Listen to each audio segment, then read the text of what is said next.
India and Pakistan have hated each other for 70 years. Here's why. The British ran India for more than 2 centuries, and it would be a bit of an understatement to say that Indians weren't happy about it. All the country's rage was directed at the British. To put a stop to that, India's colonizers had an idea: divide and rule. What does that mean?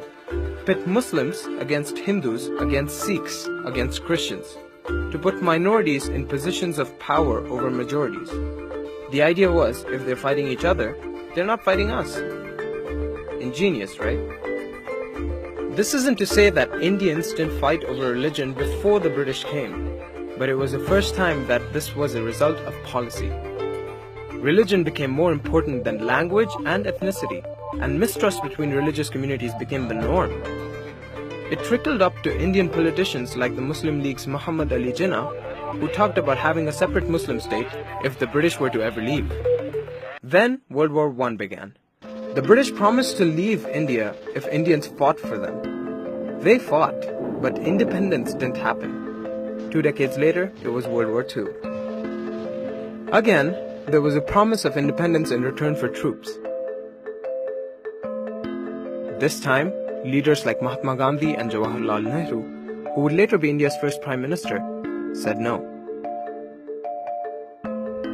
Jinnah, the Muslim League leader, wanted British support for a new Muslim country, so he convinced Indian Muslims to fight.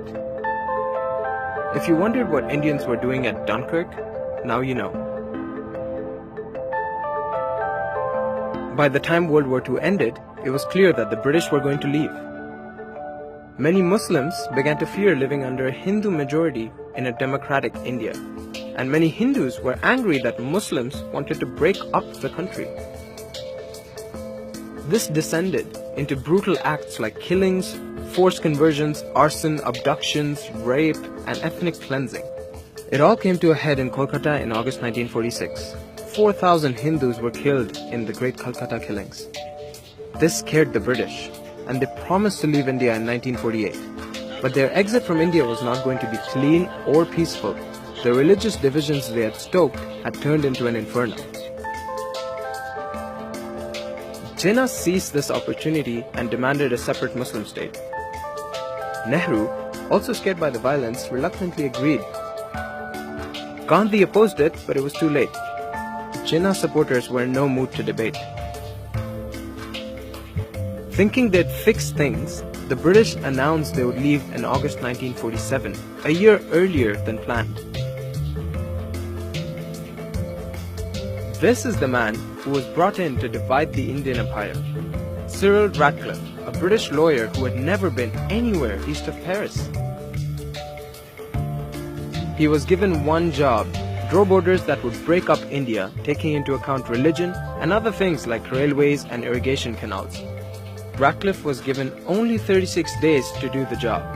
He finished 3 days ahead of schedule, but the lines that created West Pakistan, India, and East Pakistan were kept a secret until after independence. Ratcliffe didn't quite finish his job though. He didn't draw a line for Kashmir.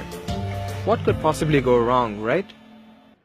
On August 14, Pakistan gained independence. India gained independence the next day. Partition had become a reality.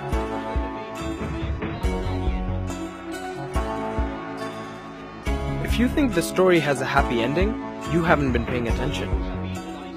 Here's the catastrophe that Ratcliffe's lines created on the ground. 7 million people moved from India to Pakistan. 7 million more went from Pakistan to India. 1 million were killed in the process, murdered, starved, and poisoned. Mobs lynched trains full of men, women, and children, and families have been split apart to this day. The militaries of the two countries were practically useless while this was going on. Soldiers were busy figuring out their own lives.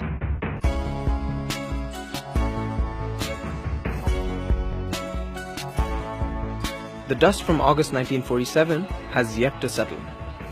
Since then, India and Pakistan have fought 3 wars over Kashmir and 1 over East Pakistan, which eventually became Bangladesh.